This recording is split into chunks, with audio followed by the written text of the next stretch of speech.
श्रोताबंधु नमस्कार। पवित्र स्वाधीनता दिवसर अनेक अनेक शुभेच्छा सह आरंभ करुछु आजिर पल्ली मंच। आज आमे 79तम स्वाधीनता दिवस पालन करुछे। प्रणाम करुछे सेही मानकु जेउ मानक उत्सर्गीकृत जीवन पई आज आमे स्वाधीन भारत पाइछे। स्वाधीन भारतर नागरिक भावरे गर्व अनुभव करुछे। देशर सबुठारु बड़ पर्व स्वाधीनता दिवस पालन करुछे। छोटरु बड़ गाँरु सहर सबुरी हृदय सबु स्थान देश प्रेमर झलक। त्रिरंगामय मनरु आकाश हर घर त्रिरंगार शोभा अवर्णनीय। श्रोताबंधु यही खुशी यही पर्व पालनर दुईटी उद्देश्य आम पाई, दुईटी शपथ आम पाई।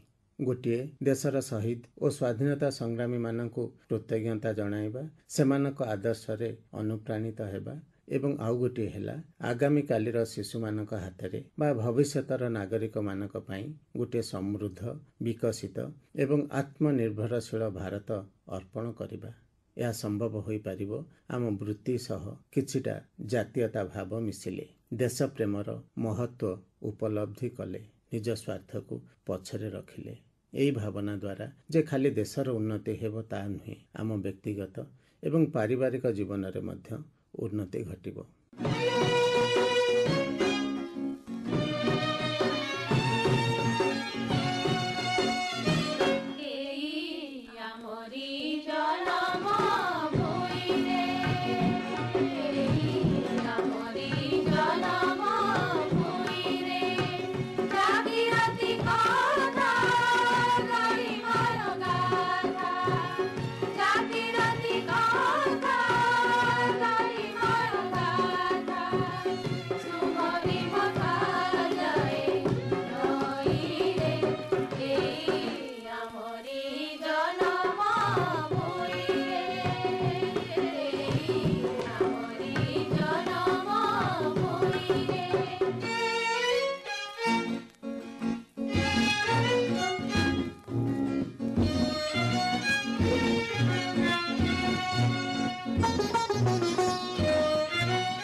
श्रोता बंधु आम कृषि कार्य पाई घरर आर्थिक अभाव को सुधारिबा पाई किंबा आनुषंगिक कृषि को समृद्ध करिबा पाई गोपालन गोटे प्रथम धाड़ीर बेउसा। ता मध्यरु दुग्ध एवं दुग्धरु प्रक्रियाकरण द्रव्यर चाहिदा आम बजार रे बहुत बेसी। तेणु गाई मानकर संख्या वृद्धि घटिले आमे ए सबुर लाभ नहीं पारिबा। याकु आखिरे रखी आज पल्ली मंचर विषय अछि गाईक बंध्या रोग निराकरण। एथिरे विशेषज्ञ भावरे जोग देउछंती अवसर प्राप्त जिला मुख्य प्राणी चिकित्सक डॉक्टर प्रभात कुमार साहू। तांका सह कथा हेउछंती सुभाष चंद्र नायक। सर नमस्कार। नमस्कार। आज आम जो विषय रखीचे गाई बंध्या रोग निराकरण। ये जो बंध्या रोग कहले आम कौन बुझा साधारणतः क्या बंध्या रोग कहते? साधारणतः बंध्या रोग कहले गाईर आदौ बाछुरी जन्म करने क्षमताहीनता को आम बंध्या रोग बोली कहवा। किंतु तार जदि प्रजोजन शक्ति ह्रास कौन कारण घटे तेणु ताकू आम प्रजोजन शक्तिहीनता हिसाब से आम नवा बंध्या रोग हिसाब से नवा नहीं। अच्छा धरतु बंध्या रोग हेछि बेलिकी जने चाषी केमिति अनुभव करिवो किंबा जने बाछुरी गाई हवा पतेरे केते वर्ष परे से जन्म करे बाछुरी? साधारण भावे आमर जो देशी ପ୍ରଜାତିର ଗାଈ ଅଛନ୍ତି ସେମାନେ ପ୍ରାୟ 2 ବର୍ଷ 2.5 ବର୍ଷ ବୟସ ହେଲେ ସେମାନେ ଗରମକୁ ଆସନ୍ତି ଏବଂ ଗର୍ଭ ରଖିଲା ପରେ ବାଛୁରୀ ଜନ୍ମ କରନ୍ତି। ତାଙ୍କର ବାଛୁରୀ ଜନ୍ମ କରିବାର ଅବଧିଟା ହେଉଛି 280 ଦିନ। ଆଜ୍ଞା। ତେଣୁ ଗାଈମାନେ 280 ଦିନ ଗର୍ଭ ଧାରଣ କଲା ପରେ ବାଛୁରୀଟେ ଦିଅନ୍ତି। କିନ୍ତୁ ଆମର ଯେଉଁ ବର୍ତ୍ତମାନ ଅଧିକ ଦୁଗ୍ଧ ଉତ୍ପାଦନ କରିବା କ୍ଷମତା ବୃଦ୍ଧି କରିବା ପାଇଁ ଆମେ ବର୍ତ୍ତମାନ ବିଦେଶୀ ପ୍ରଜାତିର ଜର୍ସି ହଲଷ୍ଟିନ୍ ଭଳି ପ୍ରଜାତିର ଗାଈର ବିହନକୁ ଆମେ ଶଙ୍କରୀକରଣ ମାଧ୍ୟମରେ ତାକୁ କହୁଛୁ, ଇଂରେଜୀରେ କ୍ରସବ୍ରେଡ୍ ଆନିମଲ୍ କହୁଛୁ ବା ଶଙ୍କର ଜାତୀୟ ଜର୍ସି ହଲଷ୍ଟିନ୍ କହୁଛୁ। ସେମାନେ ଖୁବ୍ କମ୍ ବୟସରେ 12-14 ମାସରେ ଗରମକୁ ପଳେଇ ଆସୁଛନ୍ତି, ଯାହାଫଳରେ କି 280 ଦିନ ଆଉ ପ୍ରାୟ 8-10 ମାସ ପରେ ସେମାନେ ବାଛୁରୀଟେ ଦେଉଛନ୍ତି। ତେଣୁ ପ୍ରାୟ 2 ବର୍ଷ ବୟସ ବେଳକୁ ବହୁତ ଗୁଡ଼ିଏ ଗାଈ ଜନ୍ମ କରୁଛନ୍ତି। ଯଦି 2 ବର୍ଷରୁ ଉର୍ଦ୍ଧ୍ୱ ସମୟ ପର୍ଯ୍ୟନ୍ତ ସେ ବାଛୁରୀ ଜନ୍ମ ନ କରେ ତାହେଲେ ଏଇଟା କ'ଣ ବନ୍ଧ୍ୟା ରୋଗର ଲକ୍ଷଣ ବୋଲିକି ସେ ଜାଣିବେ ନା କ'ଣ? ନାଇଁ, ତା ଭିତରେ ଜିନିଷ ହେଉଛି ଯେ ଆମର ଯେଉଁ ଗୋପାଳକ ଚାଷୀ ଅଛନ୍ତି ଆଜ୍ଞା। ସେଠି ବୁଝିବାକୁ ହବ ଗୋଟିଏ ଗାଈ ଠାରୁ ସେମାନେ ସର୍ବୋତ୍ତମ ଲାଭ ପାଇବାକୁ ହେଲେ ଗୋଟେ ସ୍ଲୋଗାନକୁ ଆପଣେଇବାକୁ ପଡ଼ିବ, ଗାଈଟିଏ ବର୍ଷକୁ ବାଛୁରୀଟିଏ। ତା ମାନେ ଗାଈ ପ୍ରତି ବର୍ଷ ଗୋଟେ ଲେଖା ବାଛୁରୀ ଯଦି ଗାଈ ଠାରୁ ଗୋଟେ ଚାଷୀଟି ପାଇପାରିବ ତାହେଲେ ସେ ଗାଈ ଠାରୁ ସର୍ବାଧିକ ଲାଭ ପାଇପାରିବ। କାରଣ ଗାଈ ଦୁଧିଆଳ ଅବସ୍ଥାରେ ଯୋଉଟାକୁ ଆମେ ଓଡ଼ିଆରେ ଢଣୁଆ ଅବସ୍ଥା କହୁ, ସେ ଢଣୁଆ ଅବସ୍ଥାରେ ଦୀର୍ଘ ଦିନ ରହିପାରୁଥିବାରୁ ମାନେ ବର୍ଷ ସାରା ପ୍ରାୟ ଚାଷୀଟି ଗାଈଠାରୁ କ୍ଷୀର କିଛି ନା କିଛି ପାଇଥାଏ। ତେଣୁ ସେଥିପାଇଁ ସେ ଅଧିକ ପରିମାଣରେ ଲାଭବାନ ସେଥିରୁ ହେଇଥାଏ। ଗାଈଟିଏ ବର୍ଷକୁ ବାଛୁରୀଟିଏ ଯଦି ହେଇପାରିଲା ତାହେଲେ ଚାଷୀଟି ସର୍ବାଧିକ ଉପକୃତ ହୁଏ। ଆଚ୍ଛା, ଏଇ ଯେଉଁ ବନ୍ଧ୍ୟା ରୋଗ ସେ କେମିତି ତାକୁ ଜାଣିପାରିବ ଯେ ଚିକିତ୍ସା କରିବ? କେତେ ଦିନ ତାର ଲକ୍ଷଣ କ'ଣ? ଆମକୁ ବୁଝିବାକୁ ପଡ଼ିବ। ବର୍ତ୍ତମାନ ଆମ ଚାଷୀମାନେ ଏଇ ଜିନିଷ ଉପରେ ଗୁରୁତ୍ୱ ଦେଉନାହାନ୍ତି। ଯେଉଁ ଗାଈଟିଏ ବର୍ଷକୁ ବାଛୁରୀଟିଏ ସ୍ଲୋଗାନଟା ସକ୍ସେସ୍ କରିବାକୁ ହେଲେ ବା ସଫଳ କରିବାକୁ ହେଲେ ଆମର କରିବାକୁ ହେବ କ'ଣ ନା, ଗାଈଟି ଜନ୍ମ କଲା ତାର 60 ଦିନରୁ 90 ଦିନ ଭିତରେ ଯଦି ଗର୍ଭାଧାନ ହେଇପାରୁଛି ତାହେଲେ 280 ଦିନ କି ମିଶିଲେ ସର୍ବାଧିକ ଯଦି 90 ଦିନରେ ଗର୍ଭାଧାନ ହେଉଛି, 90 ଦିନରେ 280 ଦିନ ମିଶିଲେ 370 ଦିନ ହେଉଛି। ଯୁକ୍ତ ବିଯୁକ୍ତ 5 ଦିନକୁ ନେଇଗଲେ ଗୋଟେ ବର୍ଷ ହେଇଯାଉଛି। ତା ମାନେ ଆମକୁ ଗାଈର ଗର୍ଭାଧାନ ଯଦି ଗୋଟିଏ ବାଛୁରୀ ଦେବାର 60ରୁ 90 ଦିନ ଭିତରେ ଆମେ ଗର୍ଭାଧାନ କରିପାରିଲେ ତାହେଲେ ଆମେ ସଠିକ୍ ବାଛୁରୀଟା ପାଇପାରିଲେ। କିନ୍ତୁ ଦେଖାଯାଉଛି ଚାଷୀମାନେ ଉପଯୁକ୍ତ ପରିଚାଳନା କରିପାରୁନଥିବାରୁ, ଖାଦ୍ୟଜନିତ ହେଉ ମିନେରାଲ ମିକ୍ସଚର ହେଉ, ସେମାନେ ଉପଯୁକ୍ତ ପରିଚାଳନା କରିପାରୁନଥିବାରୁ ସେ ଜିନିଷଟା ଦୂରେଇ ଯାଉଛି। ଗାଈ ଜନ୍ମ କଲା ପରେ ବାଛୁରୀ ଜନ୍ମ କଲା ପରେ ଡେରିରେ ଗରମ ଆସୁଛି ବା ଡେରିରେ ଯେଉଁ ଗରମ ଆସୁଛି ସେଥିରେ ଆମେ ଯଦି ଗର୍ଭାଧାନ କରୁଛେ ସେ ଗାଈ ଗର୍ଭ ରଖୁନି, ବାରମ୍ବାର ଲେଉଟେଇଛି, ଯାହାଫଳରେ କି 2ଟି ବାଛୁରୀ ଦେବା ସମୟର ବ୍ୟବଧାନ ଯଥେଷ୍ଟ ବଢ଼ିଯାଉଛି, ଯାହାଫଳରେ କି ଚାଷୀ ମାନେ କ୍ଷତିର ସମ୍ମୁଖୀନ ହେଉଛି। ଯାହା କହିଲେ ଏଇଠି ଆମର ପରିଚାଳନାଗତ ତ୍ରୁଟି, ଗାଈ ଗୋରୁଙ୍କୁ କେମିତି ସଠିକ୍ ଭାବରେ ଚିକିତ୍ସା କରିବା, ତାଙ୍କର ଖାଦ୍ୟପେୟ ଏବଂ ଚିକିତ୍ସା କଲେ ଯାଇକି ଆମେ କ୍ରମାନ୍ୱୟରେ ତାର ବାଛୁରୀ ଉତ୍ପାଦନ ହେବ ଏବଂ ଆମେ ଲାଭ ପାଇବା। ଏଇ ଯେଉଁ ପରିଚାଳନାଗତ ବୁଝାମଣାର ଅଭାବ ରହୁଛି ସେ ବିଷୟରେ ଟିକେ ଆମର ଚାଷୀ ଭାଇ ଭଉଣୀମାନଙ୍କୁ ଟିକେ ବୁଝେଇକି କହିଲେ ଆଉ ଟିକେ ଭଲ ହୁଅନ୍ତା। ହଁ, ଏଠାରେ ମୁଁ କହିବା କଥା ହେଉଛି ଆମେ ଗାଈକି ମା ହିସାବରେ, ଗୋମାତା ହିସାବରେ ଆମେ ସାଧାରଣତଃ ଗ୍ରହଣ କରିଥାଉ। ଆଉ ଗାଈଠାରୁ ଯେଉଁ କ୍ଷୀରଟା ଆମେ ପାଉ ତାକୁ ଅମୃତ ଆଖ୍ୟା ଦେଇଥାଉ। ତାର କାରଣ ଯେ ମନୁଷ୍ୟ ଶରୀରର ସର୍ବବିଧ ଉନ୍ନତି ପାଇଁ ଯାହା ଯାହା ତତ୍ତ୍ୱ ଆବଶ୍ୟକ ଅଛି ସେତିକ ଗାଈ କ୍ଷୀରରୁ ଉପଲବ୍ଧ ହେଇପାରୁଛି। ତେଣୁ ଆମେ ତାକୁ ଗୋମାତା ହିସାବରେ ଗ୍ରହଣ କରୁଛୁ। କିନ୍ତୁ ଆମେ ଯଦି ଖାଦ୍ୟ ମାଧ୍ୟମରେ ସେସବୁ ତତ୍ତ୍ୱ ଗୁଡ଼ାକ ଭରଣା କରିପାରୁନେ ତାହେଲେ ଗାଈର ଅଭାବଜନିତ ପରିସ୍ଥିତି ସୃଷ୍ଟି ହେଉଛି ଗାଈ ଶରୀରରେ। ଆମର ଯେମିତି ଖାଦ୍ୟ ମୁଖ୍ୟତଃ ଶ୍ୱେତସାର, ପୁଷ୍ଟିସାର, ସ୍ନେହସାର, ଭିଟାମିନ୍, ଖଣିଜ ଲବଣ, ଜଳ ଯେମିତି ଅଛି ସେମିତି ସେହି ହିସାବରେ ଗାଈର ଖାଦ୍ୟକୁ ମଧ୍ୟ ଆମେ ପରିଚାଳନା କରିପାରିବା ଦରକାର। ଆମେ ସେହି ହିସାବରେ ଗାଈକୁ ଶ୍ୱେତସାର ଜାତୀୟ ଖାଦ୍ୟ, ପୁଷ୍ଟିସାର ଜାତୀୟ ଖାଦ୍ୟ, ସ୍ନେହସାର ଜାତୀୟ ଖାଦ୍ୟ, ଧାତବ ଲବଣ ଏସବୁ ଜିନିଷ ଦେବା କଥା। କିନ୍ତୁ ଆମେ ଠିକ୍ ଭାବରେ ଭରଣା ସେତିକ କରୁନାହୁଁ, ଯାହାଫଳରେ କି ତାର ଅଭାବଜନିତ ପରିସ୍ଥିତି ସୃଷ୍ଟି ହେଉଛି। ଉଦାହରଣ ସ୍ୱରୂପ ଗୋଟେ ଗାଈ ଯଦି 1 ଲିଟର କ୍ଷୀର ଦେଉଛି, ସେ 1 ଲିଟର କ୍ଷୀର ମାଧ୍ୟମରେ ତା ଶରୀରରୁ ପ୍ରାୟ 85 ଗ୍ରାମ ବିଭିନ୍ନ ପ୍ରକାର କ୍ୟାଲସିୟମ, ଫସ୍ଫରସ୍, ମାଙ୍ଗାନେଜ ବିଭିନ୍ନ ପ୍ରକାର ଧାତୁ ନିର୍ଗତ ହେଉଛି। ଯଦି ଗୋଟେ ଗାଈଟି 10 ଲିଟର କ୍ଷୀର ଦେଉଛି, ସେଥିରେ ଏହି ହିସାବ କଲେ 850 ଗ୍ରାମ ବିଭିନ୍ନ ପ୍ରକାର ଧାତୁ ତା ଶରୀରରୁ ନିର୍ଗତ ହେଉଛି। ଯଦି ଖାଦ୍ୟ ମାଧ୍ୟମରେ ସେଟାକୁ ଆମେ ଭରଣା ନ କଲେ, ଯଦି କୃତ୍ରିମ ମିନେରାଲ ମିକ୍ସଚର ତାକୁ ନ ଦେଲେ, ତାହେଲେ ଗାଈର ଅଭାବ ରହିବ। ଆଉ ଅଭାବ ରହିବା ଫଳରେ ତାର ଖାଲି ବନ୍ଧ୍ୟାଦୋଷ ନୁହେଁ, ମାନେ ସାମୂହିକ ପ୍ରଜନନ ଶକ୍ତିର ହ୍ରାସଜନିତ ସମସ୍ୟା ନୁହେଁ, ତା ସହିତ ଅଲଗା ରୋଗ ମଧ୍ୟ, ଯେମିତିକି ଥନହରା ରୋଗ ଆଉ କିଟୋସିସ୍ ଭଳି ରୋଗ, ଏସବୁ ସମସ୍ୟା ସୃଷ୍ଟି ହେବ ଆଉ ଚାଷୀ ସେଥିରେ ଘାଣ୍ଟି ହେବ। ତେଣୁ ଏ ବିଷୟରେ ଚାଷୀ ବୁଝିବା ଦରକାର, ଗୁରୁତ୍ୱ ଦେବା ଦରକାର। ତାମାନେ ଯେଉଁ ଖାଦ୍ୟ କଥା କହିଲେ, ଏଇଟା ହେଉଛି ବହୁ ଗୁରୁତ୍ୱପୂର୍ଣ୍ଣ ଜିନିଷ। ଆମର ସାଧାରଣତଃ ଗାଁ ଗହଳିରେ ଗାଈଟେ ରଖିଲେ ଆଉ ସେ ଯେତିକି ଘାସ ଖାଇଲା ଆଉ ବନ୍ଧା ହେଲା କିମ୍ବା ପାଣି ପାଇଲା, ଯେତିକି ଆମେ ଦେବା କଥା ଖାଦ୍ୟ ସେ ପରିମାଣରେ ଆମେ ଦେଇପାରୁନି। କିନ୍ତୁ ଏ ଯେଉଁ ଖାଦ୍ୟର ଅଭାବ କଥା କହୁଛନ୍ତି, ଏ ଖାଦ୍ୟକୁ ଆମେ କ'ଣ କଲେ ଜଣେ ଚାଷୀ ଖାଦ୍ୟ ସଫିସିଏଣ୍ଟ ଖାଦ୍ୟ ଗାଈ ଗୋରୁଙ୍କୁ ଦେଇପାରିବ? ସେ ଯଦି ଘାସ ଚାଷ ବି କରିପାରନ୍ତେ, କିମ୍ବା ଏ ଯେଉଁ ଖାଦ୍ୟଟାକୁ କେମିତି ପରିଚାଳନା କରିବେ, ସୁଷମ ଖାଦ୍ୟ କେମିତି ଦେଇପାରିବେ, ସେଇ ଉପାୟ ଟିକେ କୁହନ୍ତୁ।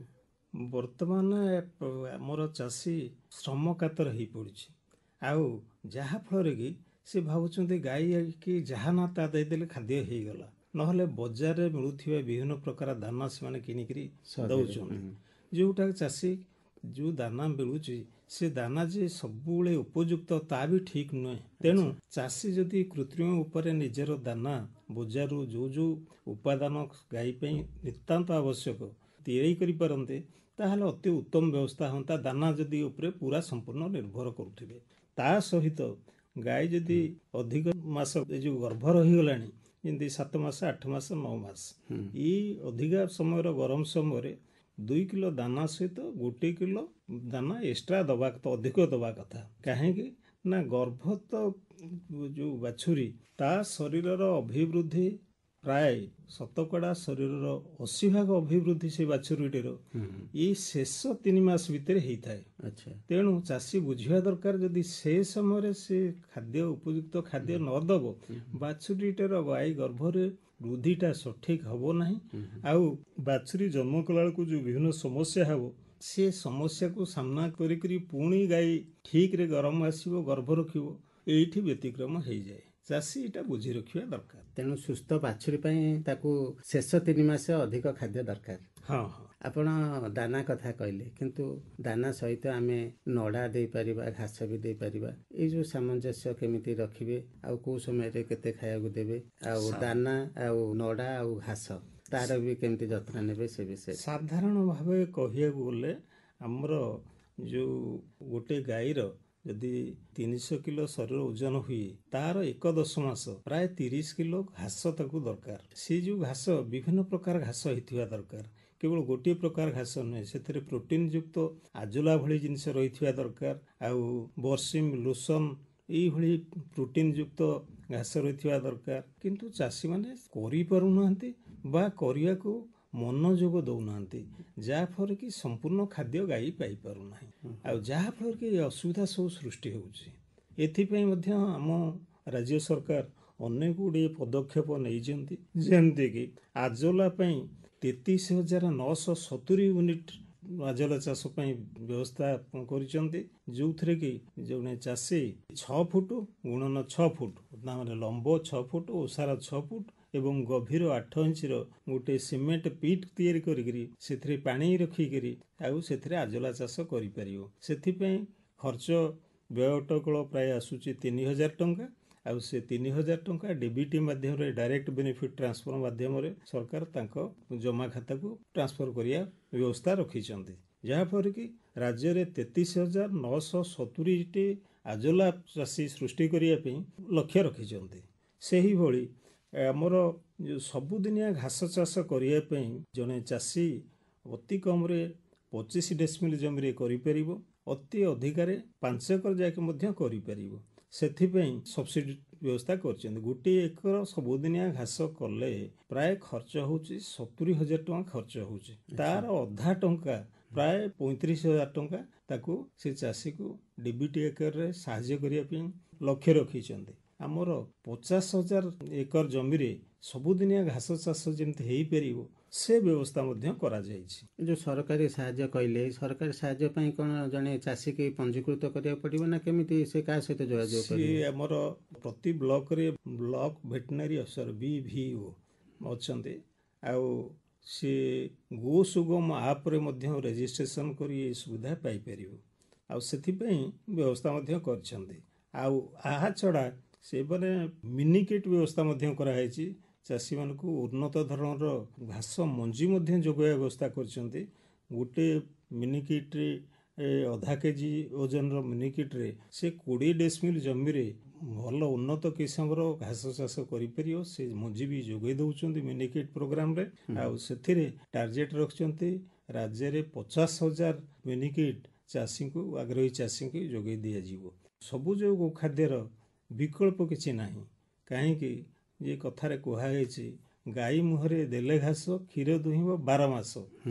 ଆମେ ଯୋଉ ଲକ୍ଷ୍ୟ ରଖିଛେ ଗାଈଟିଏ ବର୍ଷକୁ ବାଛୁରୀଟିଏ ହେଲେ ସବୁବେଳେ କ୍ଷୀର ତାର ଘରେ ଅଭାବ ନଥିବ, ସବୁବେଳେ କ୍ଷୀର ପାଉଥିବ ଚାଷୀଟି, ସେ ଜିନିଷରେ ଅସୁବିଧା ହେବ ନାହିଁ। ତେଣୁ ଏ ପ୍ରକାର ଆଭିମୁଖ୍ୟ ରଖିକିରି ରାଜ୍ୟ ସରକାର ମଧ୍ୟ ତାଙ୍କର ଚାଷୀଙ୍କ ହିତରେ ହାତ ଆଗକୁ ବଢ଼େଇଛନ୍ତି। ତେଣୁ ଚାଷୀମାନେ ଏ ପ୍ରକାର ସୁବିଧା ଗ୍ରହଣ କରିକିରି ଆଗକୁ ବଢ଼ିବାଟା ଭଲ ହୁଅନ୍ତା। ଆପଣ କହିଲେ ଘାସ ଚାଷ ପାଇଁ ସରକାରୀ ସାହାଯ୍ୟ ସହଯୋଗ ଅଛି, କିନ୍ତୁ ସମ୍ପୂର୍ଣ୍ଣ ଭାବରେ ଆମେ ଯଦି ଗୋପାଳନ କରିବା ଏଇସବୁ ବିଷୟରେ ସରକାର ପଦକ୍ଷେପ କ'ଣ ଅଛି, ସରକାରଙ୍କ ପଦକ୍ଷେପ କ'ଣ ନେଉଛନ୍ତି, ସେ ବିଷୟରେ ଟିକେ ଚାଷୀମାନଙ୍କୁ ଜଣାନ୍ତେ।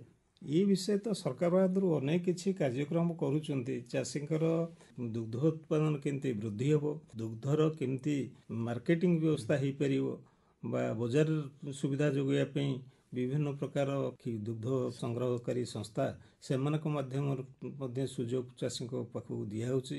ଆହୁରି ଅଧିକ ସଂଖ୍ୟକ ମଧ୍ୟ ସରକାର ବାହାଦୁର ଲକ୍ଷ୍ୟ ରଖିଛନ୍ତି এই ଦୁଗ୍ଧ ସଂଗ୍ରହ କେନ୍ଦ୍ର ବଢ଼େଇବା ପାଇଁ, ଯାହାଫଳରେ ଚାଷୀର ବଜାରୀକରଣର କିଛି ଅସୁବିଧା ହେବ ନାହିଁ। ଆଉ ଚାଷୀ ଅଧିକ ଉତ୍ପାଦନ କରିବା ପାଇଁ ସେମାନଙ୍କୁ ମଧ୍ୟ ମୁଖ୍ୟମନ୍ତ୍ରୀ କାମଧେନୁ ଯୋଜନାରେ 2ଟା ଗାଈ ଦେଉଛନ୍ତି, ସବସିଡି ସେଥିରେ ଦେଉଛନ୍ତି। ମଇଁଷି ବି ଯୋଗାଇ ଦେବା ବ୍ୟବସ୍ଥା କରିଛନ୍ତି, ସେଥିରେ ବି ସବସିଡି ଦେଉଛନ୍ତି। ତାପରେ ମୁଖ୍ୟମନ୍ତ୍ରୀ କୃଷି ଉଦ୍ୟୋଗ ଯୋଜନା ମାଧ୍ୟମରେ ମଧ୍ୟ ଗାଈ ଋଣ ନେଇକରି ଲୋକ ବଡ଼ ଆକାରର ଡାଏରୀ ଫାର୍ମ କରିପାରୁଛନ୍ତି। ତେଣୁ ଏସବୁ ବ୍ୟବସ୍ଥା ସରକାର ବାହାଦୁର କରିଛନ୍ତି। ଆଚ୍ଛା, ଆମେ ଆଜି ଯେଉଁ ବିଷୟ ନେଇକି ଆଲୋଚନା କରୁଛେ ବନ୍ଧାତ୍ୱ ଅସୁବିଧା, ଯେଉଁ ପ୍ରଜନନ କ୍ଷମତା ହ୍ରାସ, ଏଥିରେ ଆପଣ ଯେଉଁ ପ୍ରଶ୍ନଟା କରିଛନ୍ତି ଗୋଟେ ଭଲ ଉତ୍ତମ ପ୍ରଶ୍ନ କରିଛନ୍ତି। ଏଥିରେ ମୁଁ ଆଉ ଗୋଟେ କଥା ମିଶିବାକୁ ଚାହୁଁଛି ଯେ ଆମର ଚାଷୀମାନେ ବୁଝିବା ଦରକାର, ତାର ଗୋଟେ ହିସାବ କରାଯାଇଛି। ଯଦି ହାରାହାରି ଗୋଟେ ଥର ଗାଈ ଜନ୍ମ କରୁଛି, ତାର କ୍ଷୀର ଦେବା ସମ୍ଭବ ଅବଧି ହେଉଛି 300 ଦିନ। ତାକୁ ଆମେ ଇଂରେଜୀରେ ଲାକ୍ଟେସନ ପିରିୟଡ଼ ବୋଲି କହୁଛୁ ବା କ୍ଷୀର ଦେବା ଅବଧି। ଏଇ ଲାକ୍ଟେସନ ପିରିୟଡ଼ ଯେଉଁ 300 ଦିନ ହେଉଛି, ଆକୁ ଯଦି ଆମେ ବିଭାଗୀକରଣ କରିବା ତାହେଲେ ପ୍ରଥମ 100 ଦିନରେ ସେ ତାର ଗାଈ ତାର କାପାସିଟିର ବା କ୍ଷମତାର 50% କ୍ଷୀର ଏଇ ମାତ୍ର ପ୍ରଥମ 100 ଦିନରେ ଦେଉଛି। ଦ୍ୱିତୀୟ 100 ଦିନରେ ତାର କ୍ଷମତାର 30% କ୍ଷୀର ଦେଉଛି। ତୃତୀୟ 100 ଦିନରେ ତା କ୍ଷମତାର 20% କ୍ଷୀର ଦେଉଛି।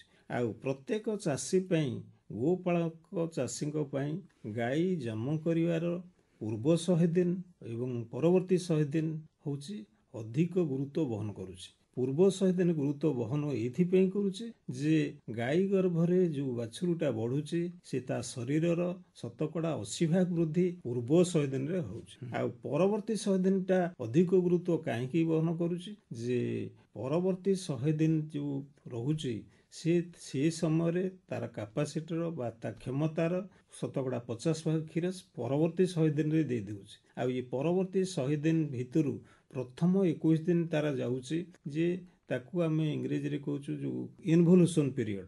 ଗାଈ ତା ଗର୍ଭରେ ଜରାୟୁରେ ଯେଉଁ ବାଛୁରୀଟା ରହିଥିଲା, ଗର୍ଭଧାରଣ କରିଥିଲା, ସେ ବାଛୁରୀଟା ବାହାରକୁ ବାହାରିଗଲା ପରେ ସେ ଜରାୟୁ ସଂକୋଚନ ହେଉଛି। ତେଣୁ ସେ ସଂକୋଚନ ହେଇକରି ତାର ପୂର୍ବାବସ୍ଥାକୁ ଫେରିବାକୁ 21 ଦିନ ସମୟ ନେଉଛି। ସାଧାରଣ ଭାବେ ଆମର ଲୋକମାନେ କହନ୍ତି ଯେ 21 ଦିନ ନହେଲେ ଗାଈ କ୍ଷୀରଟା ଠାକୁରଙ୍କଠି ଚଢ଼ା ହେବନି। ଆଚ୍ଛା ଏହାର ବୈଜ୍ଞାନିକ ଦିଗ ମଧ୍ୟ ଅଛି।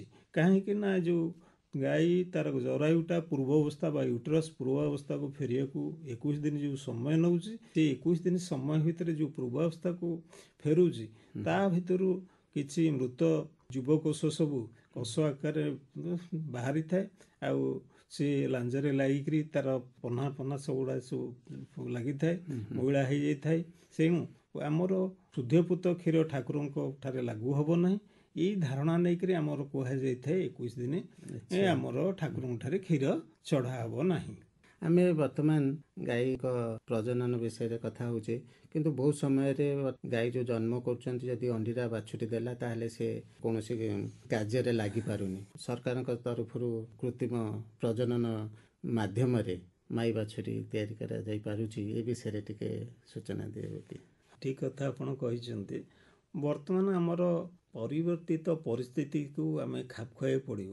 ଆମେ ଯଦି ପରିବର୍ତ୍ତିତ ପରିସ୍ଥିତିକି ନିଜକୁ ଖାପ ଖୁଆଇ ପାରିଲେ ନାହିଁ ତାହେଲେ ଆମେ ବହୁତ ପଛରେ ପଡ଼ିଯିବା। କ'ଣ ହେଉଛି ନା ଆମର କୃଷି କ୍ଷେତ୍ର ବହୁତ ଦ୍ରୁତ ଗତିରେ ଯାନ୍ତ୍ରିକରଣ ହେଇଯାଉଛି, ଯାହାଫଳରେ କି ଆମର ଯେଉଁ ଗାଁ ଗହଳିରେ ବଳଦର ଦରକାର ଥିଲା ଚାଷ କରିବା ପାଇଁ, ଶଗଡ଼ ଟାଣିବାକୁ, ଏସବୁ କାମ ପାଇଁ ଦରକାର ହେଉଥିଲା, ବର୍ତ୍ତମାନ ବଳଦର ଆବଶ୍ୟକତା ନାହିଁ ଯାନ୍ତ୍ରିକରଣ ହେଲା ଫଳରେ। ତେଣୁ ଚାଷୀମାନେ ଆଉ ଅଣ୍ଡିରା ବାଛୁରୀଟା ହେଲେ ସେମାନେ ନାକ ଟେକୁଛନ୍ତି, ଆଉ ସେମାନେ ପସନ୍ଦ କରୁନାହାନ୍ତି ଅଣ୍ଡିରା ବାଛୁରୀଟା ହଉ ବୋଲି। ସେଥିପାଇଁ ସରକାର ବାହାଦୁର ବର୍ତ୍ତମାନ କହିଛନ୍ତି ଯେ ସେକ୍ସ ସର୍ଟେଡ୍ ସିମେନ୍, ଯେଉଁଟାକ କେବଳ ମାଇ ବାଛୁରୀଟା ହେଇପାରିବ, ସେ ପ୍ରକାର କୃତ୍ରିମ ପ୍ରଜନନ ବ୍ୟବସ୍ଥାରେ ସେ ବ୍ୟବସ୍ଥା ସୃଷ୍ଟି କରିଛନ୍ତି। ଆଉ ସେଇ ସେକ୍ସ ସର୍ଟେଡ୍ ସିମେନ୍ ଷ୍ଟ୍ର ତିଆରି କରିବାକୁ ଖର୍ଚ୍ଚ ଆସିଯାଉଛି ପ୍ରାୟ 720 ଟଙ୍କା। ତେଣୁ ସରକାର ବାହାଦୁର ତାର 75% ବହନ କରୁଛନ୍ତି, ଆଉ ମାତ୍ର 25% ପ୍ରାୟ 180 ଟଙ୍କା ଚାଷୀଙ୍କୁ ଦେବାକୁ ପଡ଼ୁଛି। ଯେତେବେଳେ ସେମାନେ ପସନ୍ଦ କରୁଛନ୍ତି ମୋର ବାଛୁରୀଟା ହଉ, କେବଳ ମାଇ ବାଛୁରୀଟା ହଉ, ସେଇ କ୍ଷେତ୍ରରେ କୃତ୍ରିମ ପ୍ରଜନନ ସମୟରେ ସେମାନେ ଯଦି ପସନ୍ଦ କରୁଛନ୍ତି ତାଙ୍କୁ 180 ଟଙ୍କା ଜମା କରିବାକୁ ପଡ଼ୁଛି। ଚାଷୀ ଭାଇ ଭଉଣୀମାନଙ୍କୁ, ବିଶେଷ କରି ଏ ଯେଉଁ ଗୋପାଳନ କରୁଛନ୍ତି ଯେଉଁ ଚାଷୀ ଭାଇ ଭଉଣୀମାନେ, ସେମାନଙ୍କୁ ଶେଷରେ ଆଉ କ'ଣ କହିବେ? ମୋର ଶେଷରେ ଏହା କହିବା କଥା, ଯଦି ପ୍ରକୃତରେ ପରମ୍ପରା ସଂସ୍କୃତିକୁ ମାନିକିରି ଆମେ ଗାଈକୁ ଗୋମାତା ଆଖ୍ୟା ଦେଉଛେ, ଗୋମାତା ହିସାବରେ ଦେଖୁଛେ, ତାହେଲେ ଗୋମାତାର ପେଟ କେମିତି ଠିକ୍ ଭାବରେ ପୂରିବ, ସେ କେମିତି ଅଭୁକ୍ତ ଅର୍ଦ୍ଧଭୁକ୍ତ ନ ରହିବ, ସେଥିପାଇଁ ତାର ଖାଦ୍ୟ କେମିତି ଉପଯୁକ୍ତ ହେଇପାରିବ, ସେଥିପାଇଁ ଆମେ ଅନବରତ ଚେଷ୍ଟିତ ରହିବା ଦରକାର। ଆଉ ସେ ଉପରେ ପଦକ୍ଷେପ ଗ୍ରହଣ କରିବା ଦରକାର। ଏତିକି କଲେ ଆମର ଗୋପାଳନ ଲାଭଦାୟକ ହେଇପାରିବ, ଚାଷୀ ନିଶ୍ଚିତ ଭାବରେ ଅଧିକରୁ ଅଧିକ ଲାଭବାନ ହେଇପାରିବ। ଗାଈଠାରୁ ଯେଉଁ କ୍ଷୀର ବାହାରୁଛି, ସେ କ୍ଷୀର ବିକିଲେ ଯେଉଁ ପଇସାଟା ଆୟ ହେଉଛି, ସେଇଟା ହେଉଛି ଗାଈଠାରୁ ଆୟ। ମୋ ମତରେ ଏଇଟା ହେଉଛି ଗୋଟେ ସମ୍ପୂର୍ଣ୍ଣ ଭୁଲ ଧାରଣା। ଗାଈ ଯେଉଁ କ୍ଷୀର ଦେଉଛି, ସେ କ୍ଷୀରଟାକୁ ଆମେ ଯଦି ଡାଇରେକ୍ଟ ସିଧାସଳଖ କ୍ଷୀର ହିସାବରେ ଆମେ ବିକ୍ରି କରୁଛେ, ଆମେ ସେଥିରୁ ବିଶେଷ ଲାଭବାନ ହେଇପାରୁନାହୁଁ। ତେଣୁ ତାକୁ ଯଦି ମୂଲ୍ୟଯୁକ୍ତ ବ୍ୟବସ୍ଥା, ଯେଉଁଟାକି ଇଂରେଜୀରେ କହୁଛନ୍ତି ଭ୍ୟାଲୁ ଆଡିସନ୍, ଯଦି କରିପାରିବା, ସେଥିରୁ ପନିର କାଟି ପାରିବା, ଘିଅକୁ ଅଲଗା କରି ଘିଅ ବିକ୍ରି କରିପାରିବା, କ୍ରିମ୍ ସେପାରେଟ୍ ମେସିନ୍ ରଖିକିରି, ଆଉ ସେଥିରେ ଆମେ ଅଧିକ ଲାଭବାନ ହେଇପାରିବା। ତା ସହିତ ଟିକେ ମନେ ରଖିବା ଦରକାର, ଗାଈ ଦିନକୁ 10 କେଜିରୁ 15 କେଜି ଗୋବର ଦେଉଛି। ତେଣୁ ତାକୁ ଯଦି ଆମେ ଭର୍ମି କମ୍ପୋଷ୍ଟ କରିପାରିବା, ଜିଆ ଖତରେ ପରିଣତ କରିପାରିବା, ତାହେଲେ ସେଇଟା 2 କିଲୋରୁ 3 କିଲୋ ଯାକେ ଆମେ ଦୈନିକ ସେଇ ଗୋବରରୁ ଆମେ ଜିଆ ଖତ ପାଇପାରିବା। ଯେଉଁ ଜିଆ ଖତ ବଜାର ଦର ବର୍ତ୍ତମାନ 20 ଟଙ୍କା ଅଛି। ଜିଆ ଖତର ବର୍ତ୍ତମାନ ଡିମାଣ୍ଡ ଏତେ ବଢ଼ିଯାଇଛି, ସେଥିପାଇଁ କୃଷି କ୍ଷେତ୍ର ଆଉ ପନିପରିବା ଚାଷ କ୍ଷେତ୍ରରେ ବହୁତ ଡିମାଣ୍ଡ ରହିଛି। ତେଣୁ ଚାଷୀମାନେ ଜିଆ ଖତ ଯଦି କରିପାରିଲେ, ସେମାନଙ୍କ କ୍ଷୀର ସହିତ ଜିଆ ଖତ ବିକିକି 2 ପଇସା ଲାଭ ପାଇପାରିବେ। ଆଉ ଗୋବର ଗ୍ୟାସ୍ ଯଦି ଖୋଜି ପାରିଲେ, ଘରକୁ ସେମାନେ ଜାଳେଣୀ ପାଇପାରିଲେ, ଏ ପ୍ରକାର ବହୁ ସୁବିଧା ସେମାନେ ପାଇପାରିବେ। ତେଣୁ ଚାଷୀମାନେ ଏଇ ସମନ୍ୱିତ ଉପାୟରେ ଯେମିତି ଗାଈଠାରୁ ଆମେ ଲାଭ ପାଇପାରିବା, ତା ଉପରେ ଗୁରୁତ୍ୱ ଦିଅନ୍ତୁ। ଧୀରେ ସେମାନଙ୍କର ଆୟଟା ବଢ଼ିବ, ଆଉ ସେମାନେ ନିଶ୍ଚିତ ଭାବରେ ଉପକୃତ ହେବେ, ଏ ବିଶ୍ୱାସ ମୋର ରହିଛି। ଧନ୍ୟବାଦ ସାର୍, ଆଜି ଆମ କାର୍ଯ୍ୟକ୍ରମକୁ ଆସିଲେ, ଗାଈଙ୍କ ବନ୍ଧ୍ୟା ରୋଗ ବିଷୟରେ ଆଲୋଚନା କଲେ, ତାର ନିରାକରଣ ବିଷୟରେ ଆଲୋଚନା କଲେ, ଆଉ ଗୋପାଳନର ଲାଭ ବିଷୟରେ କହିଲେ, ଚାଷକୁ କିପରି ବଢ଼େଇ ଦିଆଯାଇପାରିବ ସେ ବିଷୟରେ ବି କହିଲେ। ଆପଣଙ୍କୁ କାର୍ଯ୍ୟକ୍ରମ ତରଫରୁ, ଶ୍ରୋତାମାନଙ୍କ ତରଫରୁ ବହୁତ ବହୁତ ଧନ୍ୟବାଦ। ନମସ୍କାର। ନମସ୍କାର। ଶୁଣୁଥିଲେ ଆଲୋଚନା ଗାଈଙ୍କ ବନ୍ଧ୍ୟା ରୋଗ ନିରାକରଣ। ବିଶେଷଜ୍ଞ ଥିଲେ ଅବସରପ୍ରାପ୍ତ ଜିଲ୍ଲା ମୁଖ୍ୟ ପ୍ରାଣୀ ଚିକିତ୍ସକ ଡକ୍ଟର ପ୍ରଭାତ କୁମାର ସାହୁ। ତାଙ୍କ ସହ କାର୍ଯ୍ୟକ୍ରମରେ ଭାଗ ନେଇଥିଲେ ସୁଭାଷ ଚନ୍ଦ୍ର ନାୟକ। ଏବେ ଶୁଣିବା ୟୁନେସ୍କୋ ଏବଂ ଆକାଶବାଣୀର ମିଳିତ ସହଯୋଗରେ प्रस्तुत ଏହି ବାର୍ତ୍ତା। जलवायु साझेदारी, यह यूनेस्को का संदेश है। जलवायु परिवर्तन से निपटने के लिए सभी देशों का मिलकर काम करना जरूरी है। जिन देशों से ज्यादा प्रदूषण होता है उन्हें आगे बढ़कर समाधान की दिशा में काम करना चाहिए और गरीब और कमजोर देशों को पैसा, तकनीक और जरूरी मदद देनी चाहिए। UNFCCC जैसे ढांचों के माध्यम से अंतरराष्ट्रीय कार्रवाई के समन्वय में यूनाइटेड नेशंस एक केंद्रीय भूमिका निभाता है। अब वादा करने का नहीं, काम करने का समय है। साथ मिलकर हमें कम कार्बन वाले एक सुदृढ़ भविष्य की ओर बढ़ना चाहिए। क्या आप जानते हैं 2020 में दुनिया के सिर्फ 5 सबसे ज्यादा प्रदूषण करने वाले देश मिलकर लगभग 60% कार्बन डाइऑक्साइड गैस का उत्सर्जन कर रहे थे।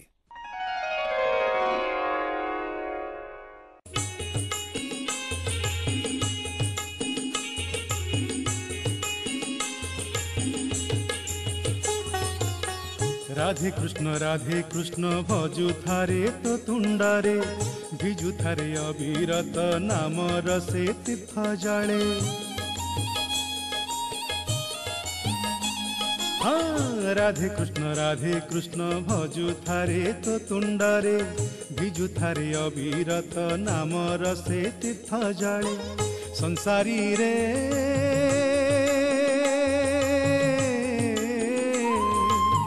घट तोर थिबा जाए ए घाट छाड़िबु नाही। संसार दुख पहाड़े राधा कृष्ण श्री राधा कृष्ण राधा कृष्ण राधा कृष्ण सुख नई। संसार दुख पहाड़े राधा कृष्ण श्री राधा कृष्ण राधा कृष्ण राधा कृष्ण सुख नई। राधा कृष्ण सुख नई। राधा कृष्ण सुख नई। राधा कृष्ण सुख नई। श्रोता बंधु, कार्यक्रम आज पाई एतिकी। पवित्र श्रीकृष्ण जन्माष्टमी और स्वाधीनता दिवसर शुभेच्छा सह रहुछु। नमस्कार।